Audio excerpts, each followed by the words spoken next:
હીરાનગરી સુરતમાં લેબગ્રોન ડાયમંડના વેપાર અને ઉત્પાદનના નામે કરોડો રૂપિયાની છેતરપિંડી આચરતી એક મોટી લોભામણી ટોળકીનો પોલીસે પર્દાફાશ કર્યો છે.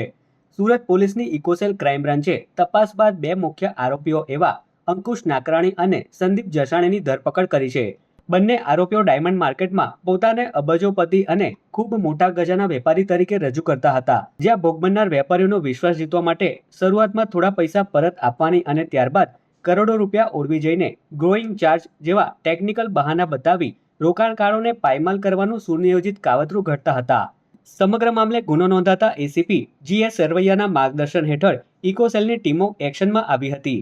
પોલીસે હ્યુમન ઇન્ટેલિજન્સ, બાતમીદારો અને ટેકનિકલ સોર્સિસના આધારે કરોડો રૂપિયાનું કૌભાંડ આચરનાર મુખ્ય સૂત્રધાર એવા બે ભાગીદારોને ઝડપી પાડ્યા છે.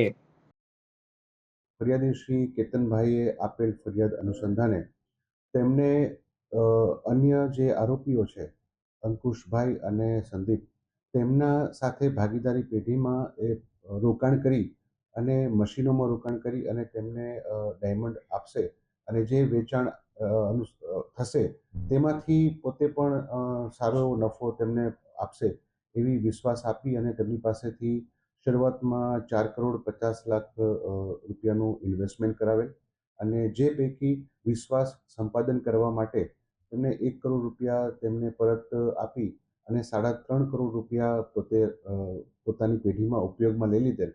ત્યારબાદ આ નફા બાબતે ફરિયાદી દ્વારા જ્યારે આરોપીઓને પૂછવામાં આવ્યું ત્યારે તેઓએ મશીન હજી વધારે લાવવાના છે, લેબગ્રોન ડાયમંડ અત્યારે ગ્રો ઓછા થઈ રહ્યા છે, ગ્રોઈંગ ચાર્જ તમારી પાસેથી લેવો પડશે, આ રીતની વાત કરી અને તેમને પૈસા પરત નહીં આપેલા, જે અનુસંધાને ગુનો દાખલ કરવામાં આવેલ છે. આરોપી અંકુશ અને સંદીપ તેઓની ધરપકડ કરવામાં આવેલ છે. બીજે કયા કયા ગુના નોંધાવવામાં આવ્યા? હાલ તપાસ દરમિયાન જાણવા મળેલ છે કે આરોપી અંકુશ વિરુદ્ધમાં ઉમરા પોલીસ સ્ટેશનમાં એક ગુનો દાખલ થયેલ છે.